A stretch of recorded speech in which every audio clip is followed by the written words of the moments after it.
Rabbi Zucker has been the Chabad Shliach in Key West and the Keys for 26 years. He came there in 1995, grew up in New York, in Detroit, and in Israel.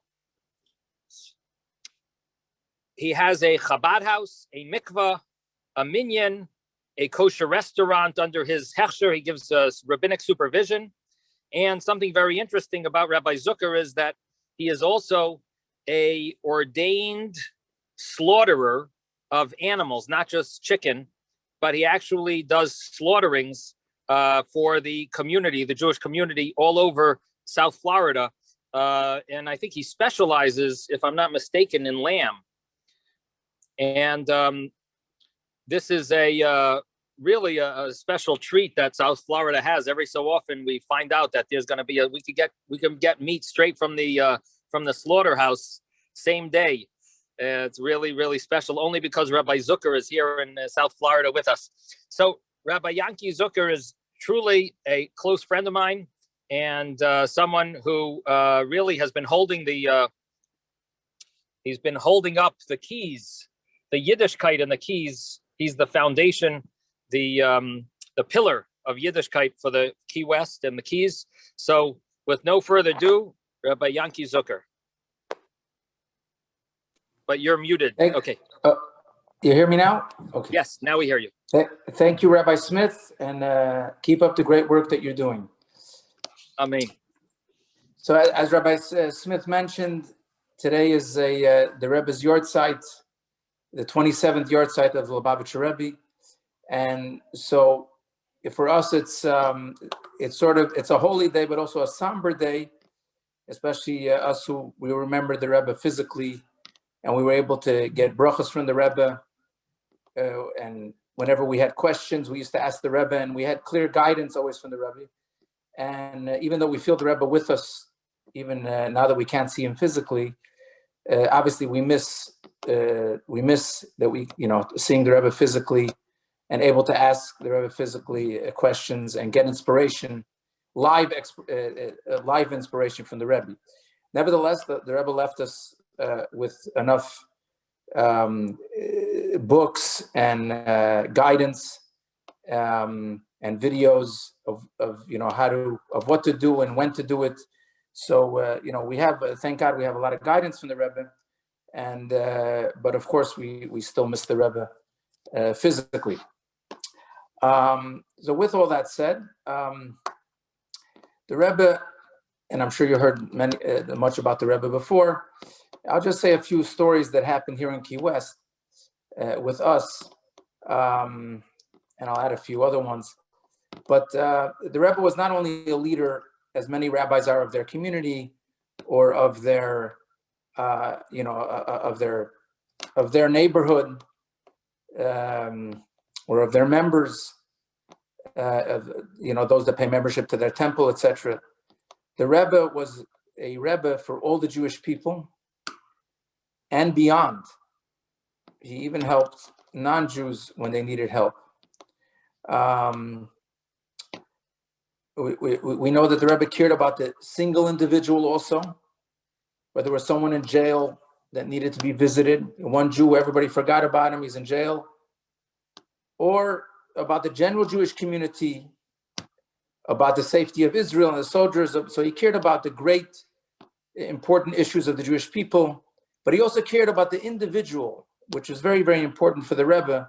There's one Jew somewhere, and there's many stories. There's one Jew somewhere in Madagascar, or one Jew in jail, and the Rebbe made sure that someone went to visit that one Jew, who kind of people might have forgotten about him, etc. So I'll just say a few stories that happened here in Key West. I came here in '95, a year after the Rebbe passed away, and honest, when I came here, it was a year after that. And when I was growing up, I always knew when I go on shlichus, when I go to be a rabbi somewhere, I'll always have the Rebbe to write him a letter or call up to the secretary and say, I have this issue or that issue, and I'd get a direct answer from the Rebbe. Of course, after the 3rd of Tammuz of 1994, when the yahrzeit was, I was worried. I know we could connect with the Rebbe in other ways, in spiritual ways, but I was worried, will I really feel the Rebbe guiding me in Key West and the Keys, once I'm there? And I must say that the Rebbe has guided me and my wife and my 6 children. Now I'm a grandpa already. I have one of my oldest is married. She's a shliach in Chino Hills, California, which actually I'm flying tomorrow there, Tuesday there. So I was able to raise 6 kids here in Key West, 5 girls and a boy. My youngest actually is 8 years old, 8-year-old girl. The 2 younger ones are still in the house. But I was able to raise them in Key West with all that Key West has to offer. As you all know, it's not exactly the most spiritual, holy place on the planet. But if you do what the Rebbe wants and you teach, Torah and mitzvahs to your children, it doesn't matter where they grow up, you could instill the correct values and morals in their life. And thank God so far they've still been listening to me.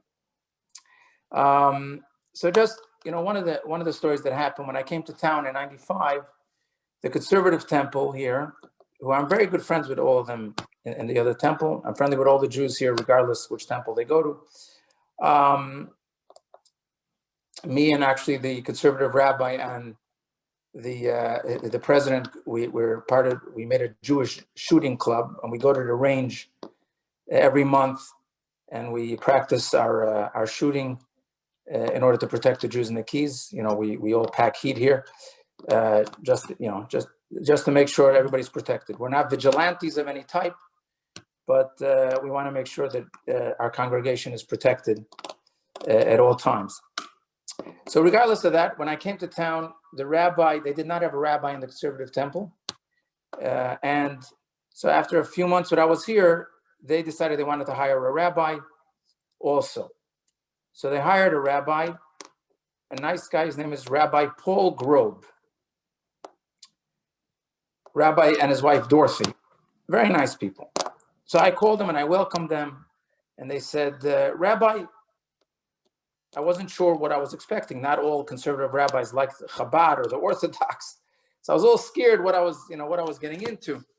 But he's a new rabbi in town, and I'm going to be nice to him.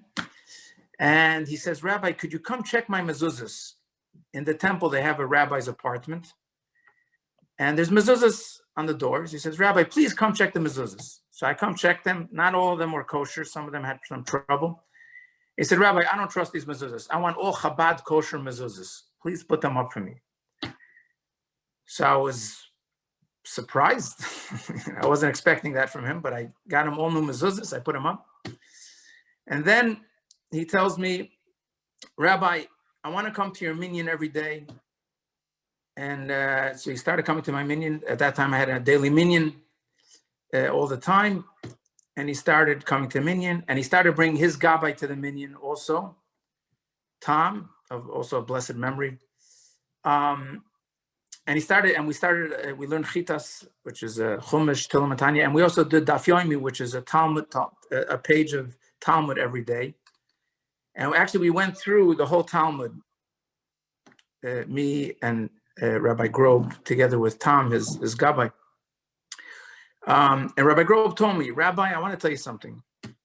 My job here is to bring as many members as I could from my temple to your temple. So I was pleasantly surprised to hear that. I fill in a niche. I didn't come here to take away all the members from the other temple. That's not. I didn't come here to do that. And I respect, what everybody else does. But I came to bring more Yiddishkeit in the Keys. And there's a lot of Israelis here and tourists and unaffiliated Americans too. It's a transient place. A lot of new people come. We're not affiliated with any temples from before. So I said, let me get these people involved. I'm not here to fight with the other temple. That's not. I didn't come here for that. Of course, if someone wants to come from the other temple to me, I'll accept them. No problem. But and here the rabbi's saying, no, I want to bring as many people from me to you. So I said, fine. My door is open for any Jew that wants to come in through the door. It turns out actually his gabbai did tshuva, and he became our gabbai. And while he was the rabbi there, Rabbi Grob, one day he says, Rabbi, I see you only have one Torah scroll. I would like to donate you another Torah scroll. For me personally, but please, I want to do it anonymously because I'm still the rabbi in the other temple. It's not going to look too good as I'm giving a Torah to you, but I know the Yiddishkeit. I see what's going on in my temple. I know the Yiddishkeit is going to continue in your temple. The next generation of Yidden and Yiddishkeit is going to be by you. I know you're going to keep this up in the keys until Mashiach comes. So I want my Torah to be part of your shul. One day, an Israeli tourist was passing by his shul, the Bnei Zion temple, and he sees the menorah and the Magen David outside. So he knocks on the door. It was Friday. He says, Rabbi Grob opens the door. He says, I want to know if I could eat Friday night dinner here and come to the Bet Knesset. Rabbi Grob took one look at him and he says, nah, you should go to Chabad. This is not for you here. So he came to the Chabad house. He had Friday night with us, and he came there with a non-Jewish girl. He was touring a German girl. He was touring the United States with her. They bought a car together and they were touring, and one of their stops was Key West. So I had it for bringing till like midnight on Friday night. We said some l'chaim, and I said, his name is Yuval. I said, Yuval, really, you're hanging out with a non-Jewish girl, bad things can happen with that. Maybe you should send her away with the car. He said, but I bought a car together with her. I said, so send her with the car. And maybe stay here. We'll learn a little Tanya. We'll learn stuff. You could stay around here in Key West for a bit. I'll host you a little bit here. I knew I only have him for a night or a day or for a Shabbos. So either I catch the neshama, the soul, or I don't catch him. So I figured I'd tell him right openly. I didn't think he was going to listen to me, but Sunday, he spent all Shabbos with us and he got inspired. And Sunday, he says, Rabbi, I want to tell you, I sent away the girl, the shiksa, and with the car. I sent them both away. The girl and the car away. I said, really? You actually listened to me? Anyways, we started learning and every day. And within like 3-4 months, we sent him to yeshiva. And today he's a rabbi in Israel with a nice Jewish family. So that's one of the stories that happened here. And what happened was I saw right away how the Rebbe set me up right away, where the rabbi in the other temple was helping me out from the beginning, as opposed to the other temple, discouraging or fighting Chabad, which sometimes that happens. Here they were actually helping me, or at least the rabbi was helping me. When I asked Rabbi Grob why he was doing this, he said that he was a rabbi before near Charlotte, North Carolina, and Rabbi Groner, who was the Chabad shliach there, took him to the Rebbe when the Rebbe used to give out dollars every Sunday, and the Rebbe told him, the Rebbe knew he was a rabbi in a conservative temple, and the rabbi did not tell him to leave the temple. The Rebbe told him, his name was Psachia HaKohen. He says, Reb Psachia, mer Yiddishkeit, more Judaism. So the Rebbe actually walked away from where he stood, and with his hand said, more Yiddishkeit, more Judaism. And he said, stay in your temple, but add more Yiddishkeit there. And he said, since the Rebbe told him that, he took it to heart, and he added more Yiddishkeit wherever he was. And he said he tried also to bring people that he thought they were on the right level, to bring them to the nearest Chabad house. So Rabbi Grob, he came here when he was like 70, and he passed away a number of years ago, in his 80s. So a blessed memory, him and Dorothy, they both passed away already. As we say, may their soul may the neshamas be in a lichtike Gan Eden, and their schus should continue. But until today, I get along very well with the Jews in the other temple also, and we work together on many things until this very day. Um, another story that happened, and just to show the greatness of the Rebbe and the Rebbe's care and love for everybody. And now I'm going to speak about the Rebbe of his not only his love for the Jewish people and caring for the Jewish people, but even for the rest of the world. There's a guy in town, a Jewish guy, who's not affiliated with any temple. There's quite a few of those, and I try to bring them in. Even if they don't come to shul, I give them matzahs before Pesach and Shalach Manos, and I give them before Hanukkah, menorahs. The type of Jews that, you know, when the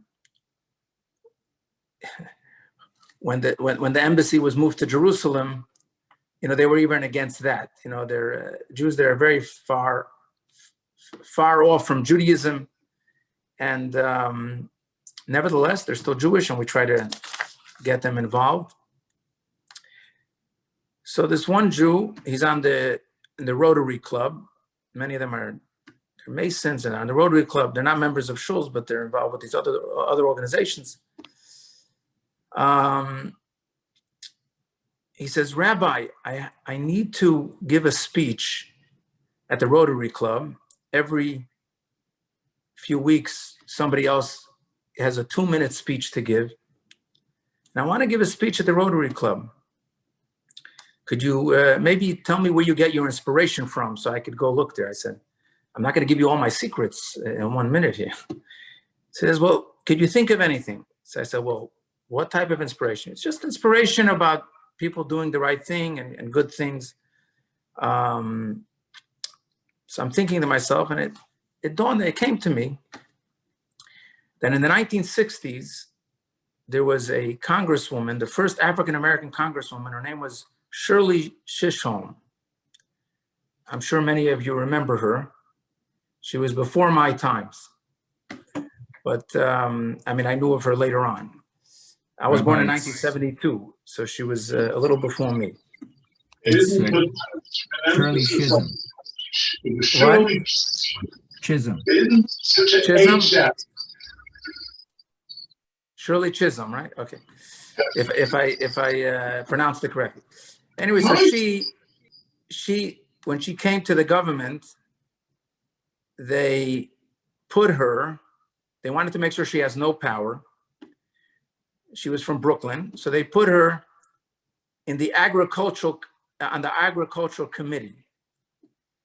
Now, there's barely a tree in Brooklyn, so what is she going to do on the agricultural committee? You know, she's not from Kansas or these other or Iowa, where there's a lot of agriculture going on. But they specifically put her there so she has no power, and she wouldn't be able to help much her constituents where she lives. So she came to the Rebbe. Someone made a meeting with her and the Rebbe, and the Rebbe said, surely you have such an opportunity. You know, when God puts you somewhere, even it might look for the wrong reasons, you know, they put her there sort of to put handcuffs on her. But even if it's for the wrong reasons, there's always an opportunity. There's always an opportunity. You have to look for the opportunity. So she said, what opportunity could I have in the agriculture committee? So he says, well, you know, there's a lot of hungry kids in America and in Brooklyn too. And America throws out millions and millions of pounds of food to keep the price down for price control. And if there's a way that you could get that food before they throw it out and give it to the poor people, that would be a great service for the United States and for the poor people. She says, Rabbi, that's a great idea. But she wasn't sure that she would actually be able to implement it and who would work with her on the committee to actually implement that policy. So the first day that she went to Washington and they started the meeting, Bob Dole was there. I believe he was the chairman of the committee.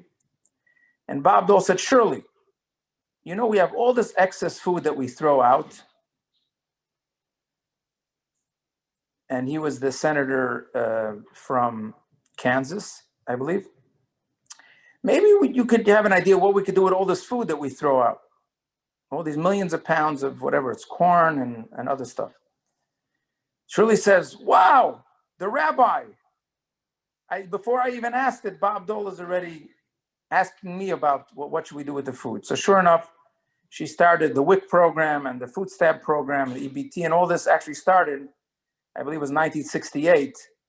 It was started by Shirley with the Rebbe's, together with Bob Dole, with the Rebbe's inspiration. And in 1983, when she retired and they gave her awards and different things, she said, the credit goes to the Rebbe. He was the one that inspired me to do this. So here you see how the Rebbe was not only a leader of the Jewish people, but here he cared about the poor people all over the United States. We know the Rebbe was also involved. The Rebbe was also a scientist, and he was an electrical engineer, and he was on the Atomic Commission. He also was credited for the anti-torpedo missile back in the 40s. He was working in the Brooklyn Navy Yard, and he actually got a Congressional Gold Medal of Honor from, at that time, the joint session of Congress together under President Clinton. You might have known this already. I'm not sure what you know already about the Rebbe or not, but I figured I'd add that in there. So he was not only a learned rabbi, but he was also a scientist and a man. You know, he went to university and had degrees and understood also the secular world very well.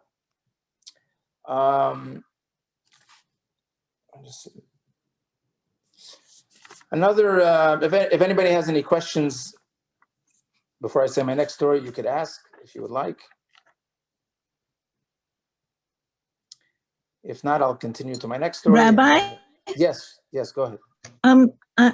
Tanina Sarah, please. Did you say that the Rebbe was on the Atomic Energy Commission? I'm sorry, I didn't quite get that. The Atomic Commission with in the Brooklyn Navy Yard, together with Einstein and the other scientists in World War II. He came Wow. He came to America in 1941, and as being an electrical engineer and a scientist, he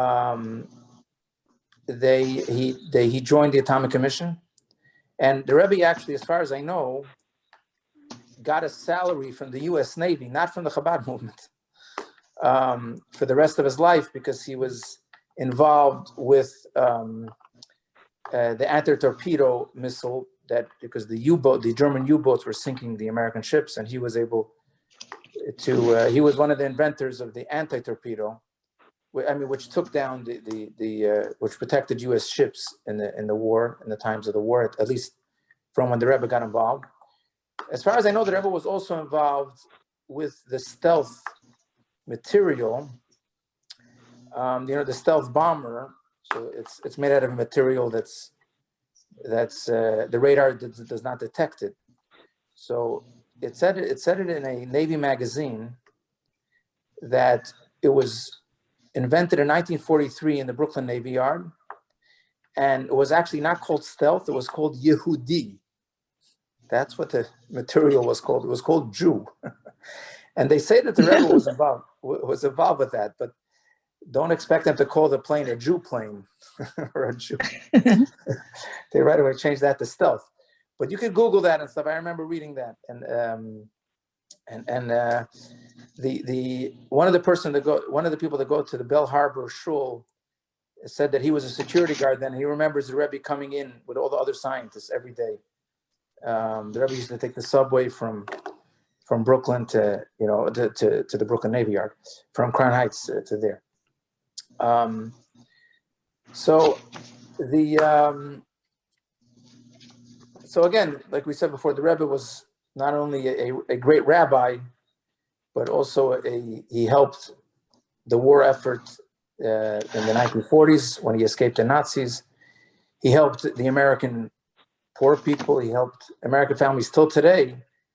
The food stamps and the WIC and all that was the inspiration of the Rebbe, and many other things.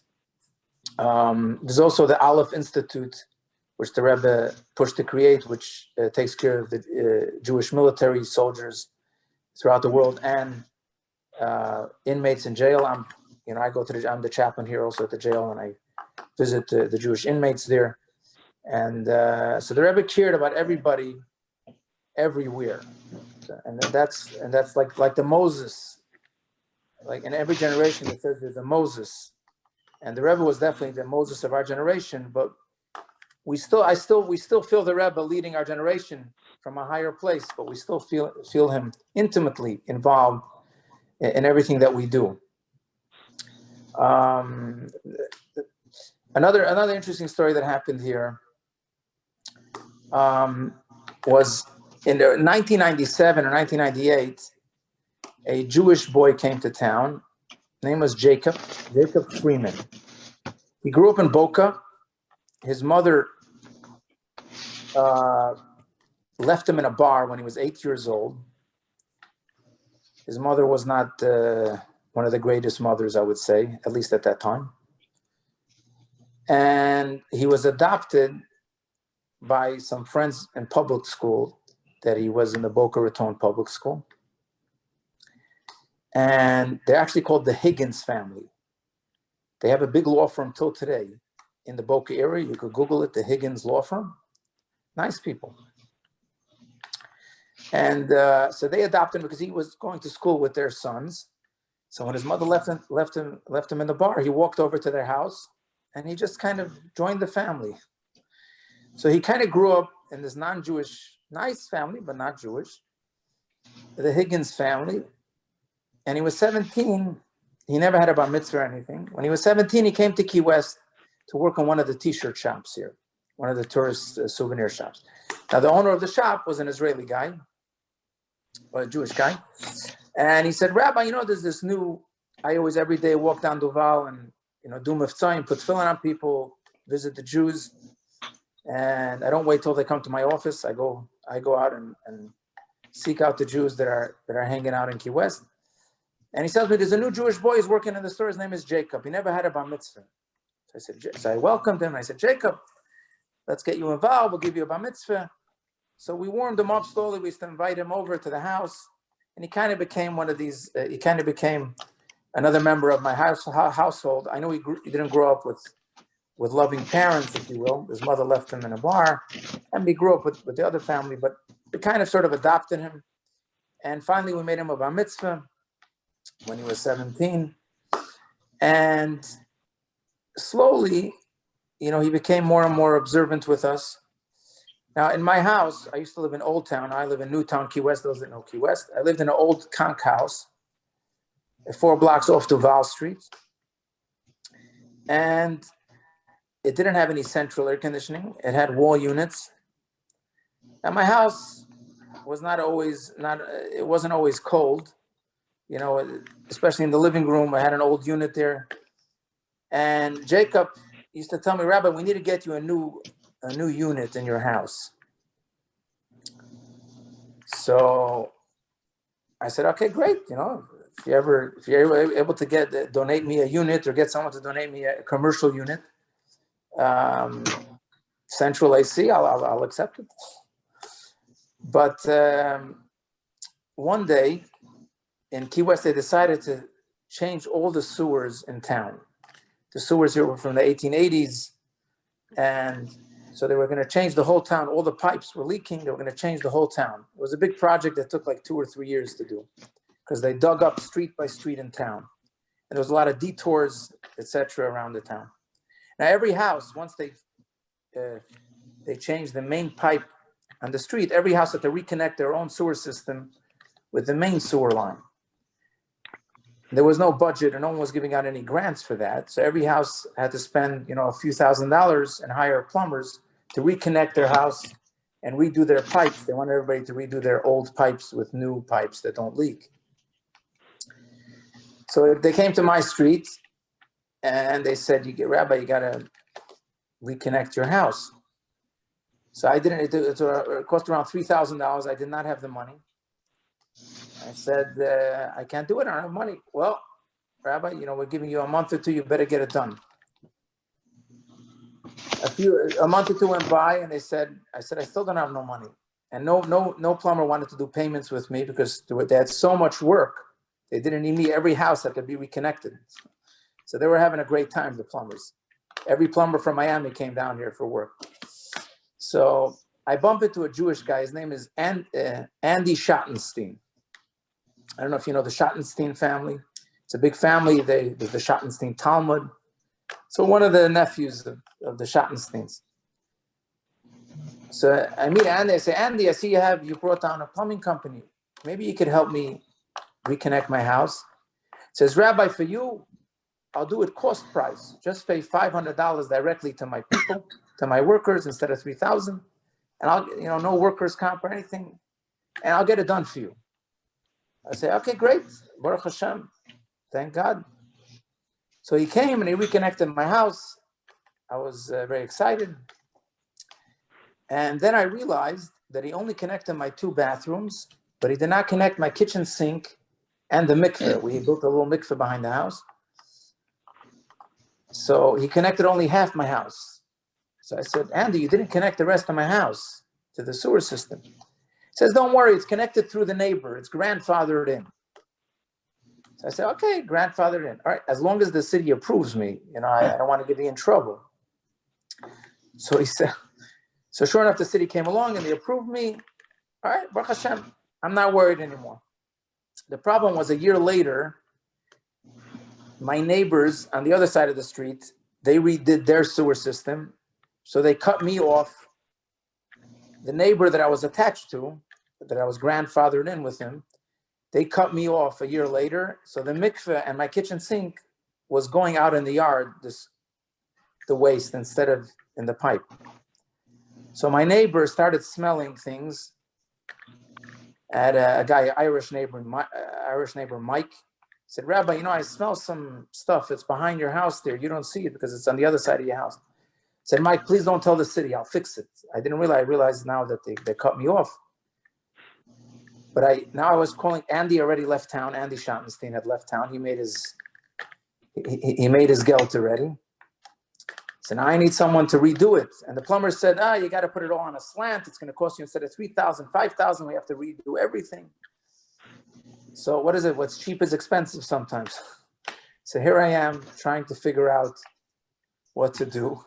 Meanwhile, the city my neighbor did complain to the city because a few weeks went by and I couldn't get it fixed. And the city started threatening me with letters that, you have a week or two. If you don't fix it, we're going to have to kick you out of your house. You can't have sewage, just waste going out in your yard. To make a long story short, a month or two passed. Finally, they came to my house. They were coming to my house with the final eviction notice. But before they came with the final eviction notice, this was Monday. It was in May after Pesach. So I go to the gas station. In the gas station, I'm vacuuming my car. And you put 4 quarters to vacuum my car.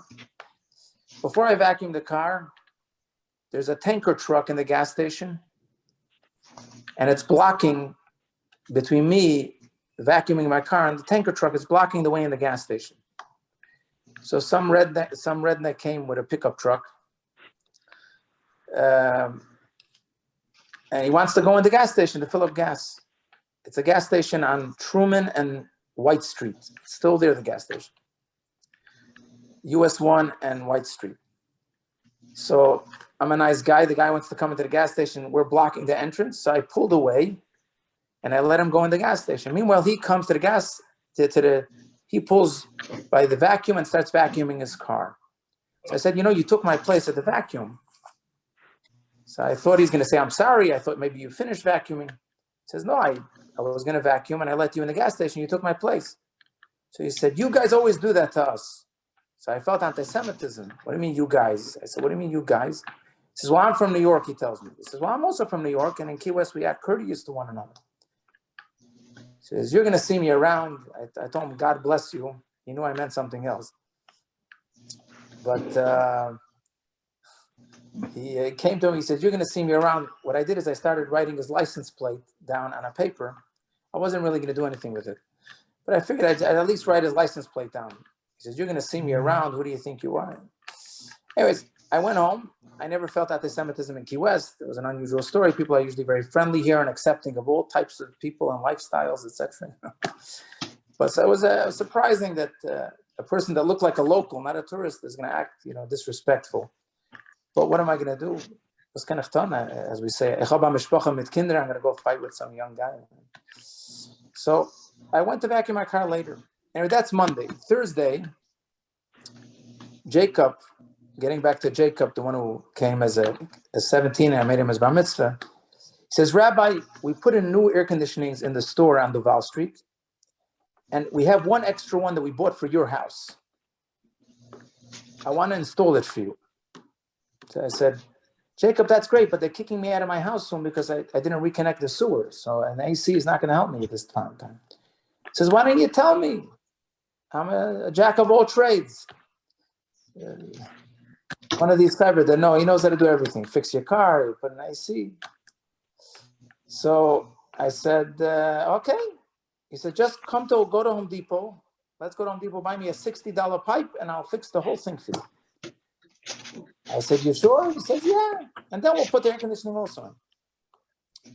So I said, listen, I don't know, you're not a licensed plumber. I said, listen, sometimes it's easier to ask forgiveness than ask for permission. Let's just put it in, and then we'll figure out what to do later. I'll tell them the angels came down and helped the rabbi. I don't know, it's fixed. Or I'll get an after-the-fact permit or whatever it is. Under the circumstances, I don't like doing things this way, but under the circumstance, I was kind of against the wall. This is going back to 2005. So on Thursday, he comes to put in the new pipe, him and a guy called Steve, who's still in town here. And while he's putting in the pipe, the code enforcement came with the official eviction notice. They came to my house. So they knock on my door, and I'm looking, I said, Oive, now he's going to catch me. Not only that, they're going to catch me with my legal plumbers. So I kind of say, Jacob, run away somewhere, just disappear. Meanwhile, he caught them already before I had a chance to tell him to disappear. He said, Rabbi, on top of this, you have these illegal plumbers. So I felt, as we say, I felt the ground sinking under me. I wasn't sure what to do at this point. So I told her, give me a second. I went into my house. I have a big picture of the Rebbe on the wall. And I said, Rebbe, please help me. I'm not here. I didn't come here because of the palm trees and the beaches. I came here to be your shliach, to do the work and to strengthen Yiddishkeit here. And what am I supposed to do? I'm against the wall. I walk outside. The guy from the code enforcement says, Rabbi, today is your lucky day. You see all this package of court cases and evictions. I'm throwing it in the garbage. And I'm looking at him. I can't believe it. So he tells me, I'll tell you why. And he looks at Steve and Jacob. He says, I don't care that you're not legal plumbers. Just fix it for the rabbi already. I'm giving you a week. Just fix it for him. So I'm looking at him, not believing what I'm hearing. He says, Rabbi, my girlfriend grew up in this house that you're living in. I happened to buy the house from a lady. Her name was a Catholic lady. Her name was Mrs. Gartenmeyer. She had 11 children. And this code enforcement guy married one of the daughters. So he says, my girlfriend, I used to always go to the house with my girlfriend to this house, and you really fixed it up nice. I didn't fix it. There was a carpet, so I put tile. Yeah, I fixed it up a little bit. But anyways, he said, wow, you did such a beautiful job on the house.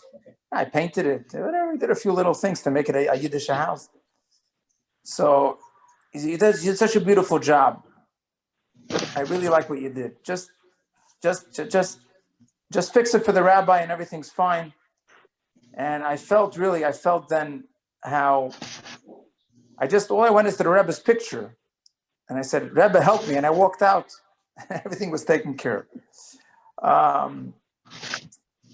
Just the cherry on that story is that when they were digging up, now that they got official permission from the code enforcement, they were digging up the pipe. They got to the back of the house where it was a little interesting. There was a lot of waste there. So Jacob tells me, could you get someone just to dig up this area? This is where all the waste is going. So I said, Jacob, you know the guys in town. Get somebody. I'll give him $100 to dig up this. You know all these type of chevra. So he tells me, yeah, you know what, Ryan, he owes me $100. Let me get Ryan to dig up this area. Ryan, come here. Ryan comes, and who's Ryan? Ryan is the guy from the gas station who told me, Rabbi Young, you're going to see me around. You're going to see me around. Now go dig. If you mess with the rabbi, you're going to end up digging some area of his house that you don't want to dig. So, true story. And I just saw how the divine providence, how the Rebbe and Hashem was helping us, and every step of the way. I have many more stories, but I'll leave that for another time. But these are just a few of them, how we saw and we felt the Rebbe every step of the way, guiding us and helping us. And, and hopefully we'll see him soon with Mashiach. I'll just end off on a personal note. I'm going to end off, I still have 15, 20 minutes. So I'll speak some more. But and my own family, I'm the oldest of 11 children. And we're 7 brothers and 4 sisters. And my youngest brother, Nisim, he was born in 1990, so today he's 31, lives in New York. My mother was pregnant with him, 6 months pregnant. We had moved from Detroit to Israel at that time. And my mother, they discovered she had breast cancer that spread. They caught it too late. She was 36 at the time. And she was 6 months pregnant with my 11th sibling. And they were giving her radiation and chemo. And they told her she has to abort the child. They said, it was in Hadassah in Karam Hospital in Jerusalem. They said, you have 10 kids already. What do you need an 11th kid? Anyways, and you're taking the poison, the chemo, and the kid is probably going to die. You might die if you keep on carrying this child also. Abort the child. My father may live for many more years. He wrote a letter to the Rebbe. At that time, we used to fax. Remember the days of the fax? We faxed the letter to the Rebbe to New York. And the Rebbe said, they asked to take the kid out early. And the Rebbe said, no, keep the kid to full term. Do not induce early. And do not abort the child. Do not induce early. So the doctors in the hospital made my mother sign that she's responsible for anything that happens to her because they're not taking responsibility. They never had a case before where someone's taking chemo and radiation and pregnant, and they're not taking any responsibility for her or for the child. So my mother signed whatever documents she had to sign that's under her responsibility. My mother actually was not Lubavitch as a child. My grandmother, who passed away last year, Shirley, she was not so religious, but she did send my mother to Jewish school, to Hillel and Passaic, Clifton, New Jersey. But when she was 12, so she did go to a Jewish elementary school. Chabad brought her to New York. She went on Shabbatons and she became Lubavitch as a teenager. And then my father married her. So my uncle's not religious, neither are my cousins on my mother's side. Very nice people, just not religious yet. So my mother was a strong believer in Hashem and the Rebbe's brachas. And they told her that even though she signed the paper, it's not going to work. And a month later, they made her an ultrasound. They were keeping under observation. They saw that my brother did not grow. A whole month, he did not grow. So they said that the fetus is dying in your stomach. We got to take him out.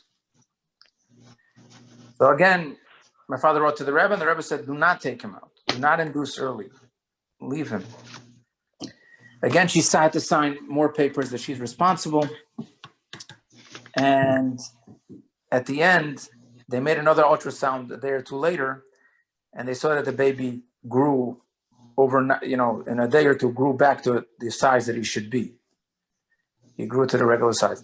They still told her that when the baby's going to be born, it's going to be the baby will not be healthy and he's going to be sick. And it turns out my brother was born healthy. He was a little yellow. And we did his bris a month later, but otherwise he was healthy. And he recently he got his degree in psychology.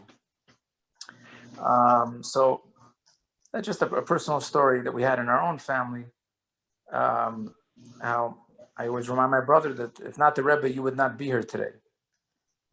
He would definitely, my brother Nisan would not be here today if not the Rebbe's blessing.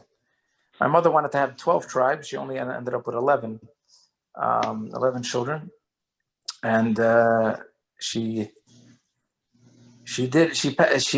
for a while it went into remission. She did pass away 6 years later. So she was at 42, she passed away.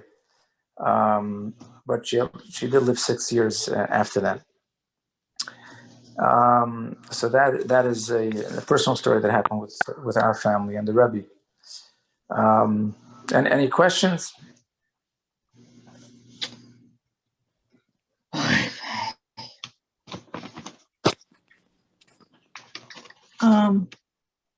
Rabbi? Yes.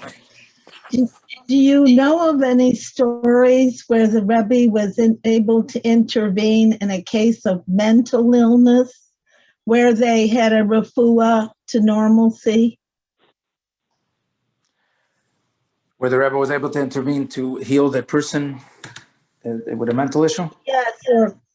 Yes, of a psychotic diagnosis.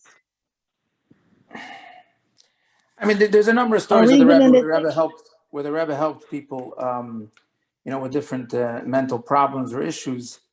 One of them is, as I remember, when somebody once came to the Rebbe, she was going to get married, and she said that she doesn't want to get married. She was crying, and she said that she's a very selfish. She can never do anybody a favor. She's always angry person. She's not tolerant, and she doesn't want to. She was already engaged to somebody, and she said, "If I don't want him to get married to him because once he finds out who I really am, he's going to divorce me, and I don't want to put him through that. To be living with a person who has no patience and just intolerant, etc., etc." And the Rebbe actually told her. The Rebbe said, "You're a good person. You just have to reveal that goodness that you have in your heart. And you should volunteer in a special needs school. And that will teach you a lot of patience. And then you'll have patience even for your husband." And she did that. She volunteered, or she started volunteered in a special needs school. And she got married, and it taught her to be tolerant and nice. And they have a nice big family today. And I know some of the siblings and children and grandchildren from that. So, I mean, that was one story that I do remember that, I don't know if that's total mental illness, but somebody that had, a bad traits, and the Rebbe was able to help them fix the trait. The Rebbe obviously always sent people to get professional help also when needed, but the Torah also, helps us. Half of therapy is the Torah itself. When we know we have a mission in life, and not always could we change, our deepest, darkest stuff to go on in our soul or our brain, but we could control the second thought, meaning the first thought that comes up. If it's from a dark place, it comes up. We don't have a lot of control over that. But the second thought we do have control over, and the Rebbe taught us that you could say, this is coming from a dark place, and these thoughts are not going to help me succeed. They might put me down or create fear in my life, which will hinder me succeeding, which will paralyze me. And so we definitely have power, and the Tanya teaches us. People that learn Tanya, I would say if you learn Tanya, anybody that learns Tanya could save a lot of therapy sessions by a lot of doctors. I'm not saying it fixes everything, But I'd say about 75 to 80% of most people's problems, mental problems, the Tanya could fix if you learn it correctly. You go to Chabad.org, Rabbi Gordon, there's a class there you can listen every day. And it teaches you, what your life is here and what your mission in life. And once you know that you're important to Hashem, and each one has a mission, then a lot of our problems go away. And any other questions?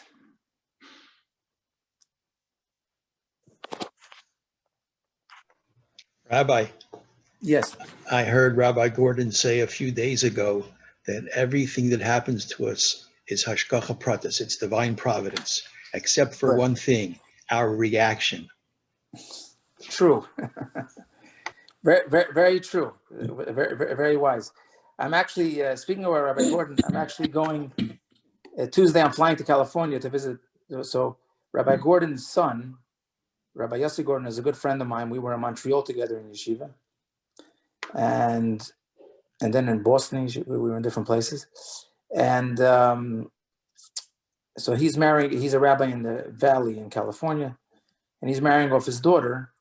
So I'm going to the wedding of his daughter, which is Rabbi Josh Gordon's granddaughter, in the Valley. And my daughter moved to Chino Hills, the Chabad rabbi, together with my son-in-law, Chino Hills, which is next to Los Angeles. And I've never been there. They just moved before, by the Corona, right before the Corona, and I haven't flown out many places since then. Now that I got my vaccines, I'm going to fly out there. So I have two reasons. I have a wedding and to visit my daughter and my grandson. I did see my grandson. They came here to visit, but I'm going to go see them and be by Rabbi Gordon's granddaughter's wedding. But that's true. Our reaction, we definitely have free choice in our reaction. Whatever Hashem does to us, we try to prevent bad things from happening to us. But once they happen, that happens. That's what Hashem wanted. But how we react to it is obviously is our choice. And as we say, Gamzu l'toiva, everything happens for a reason, even if it doesn't look good to us. Many times, we lose a job, and then we find even a better job later on. So Hashem closes one door and He opens 2 or 10 doors. But even if we don't understand certain things, my mother passed away at 42. She had 11 kids. Why did that happen? We know Hashem has a plan, and I know my mother is in Lichte Gan Eden, and whatever her mission in life was, that was her mission. So we accept the good and the bad. Sometimes we don't understand, but if that's Hashem's will, we still continue to do what Hashem wants us to do and to fulfill our mission in this world. And we hope Mashiach comes soon. But until then, the work is cut out for us to do Hashem's work and the Rebbe's work, and to bring as many Jews closer to Yiddishkeit as possible. Rabbi? Yes. Rabbi? Yes. If a person has an addiction to something like a taiva, a very strong taiva, Yes. are they? I mean, is it considered that they have really got free choice? Is there a way we can help them? That's a good question. And there's different types of obviously different types of addictions. All I'm going to say is that addictions, you need professional help, and together with spiritual help. But there's certain addictions that are very hard to kick. Number one, I say, is that, of course, we try not to judge people just on their addiction. We try to look at the whole person. And, everybody has certain things that they need to fix in their life. And we never try to judge a person just on the problems that they have or the addictions they have. With all that said, we have to encourage them and not enable their addiction. Sometimes addictions are very, very strong. And in order for them to fix themselves, they need to hit rock bottom. And sometimes it's people that we love in our family. But if we keep enabling them or supporting their addiction, that's not helping them. It might make us feel good. And they might not scream at us that day, that gave them $50 or $100 to pay for their addiction. But it's better to have tough love and try to get them professional help. And sometimes the way to do it is, with all the pain involved, is that they hit the rock bottom in order that they could change. And not always do they change, but at least we have to do our part. As we say, with everything in life, we have to do our part and at least know that we did our utmost to help or to fix a situation. And the rest is up to Hashem. And, the rest is, then you say a Tillim. You take the Psalms and you say Psalms and you pray for them. There's not everything we could fix. We know that. We try our best. We get them professional help. We send them to the rabbi to get spiritual help. We put them in whatever program they needed, whatever the addiction may be. But as we know, the reality of the world is not always, it doesn't always end up on always the positive note.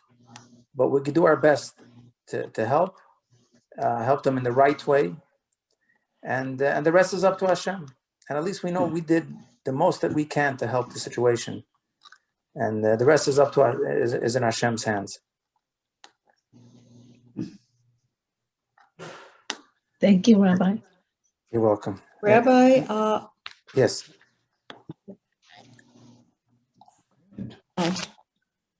Rabbi, I just wondered if you remembered marrying a couple that came down to Key West in 2007 or 8, last name Fox. What's her name? Because I know they went there to get married. Fox? Leslie Fox? Fox? Avi? Oh, Avi Yes. Fox. The name does ring a bell. It does ring a bell, the name. I'm trying to remember, but the name definitely rings a bell. It's been a few years ago, and I married a lot of people. But the name definitely it's been a few years ago. Avi and Dahlia. Avi and I Fox. It definitely rings a bell. Definitely, and probably I did marry them all. Yeah, it's a lot of people come to get married here, and we try to be available for them if it's a kosher wedding. I did once a wedding here for the Style Network. They used to have a show. Whose wedding is it anyway?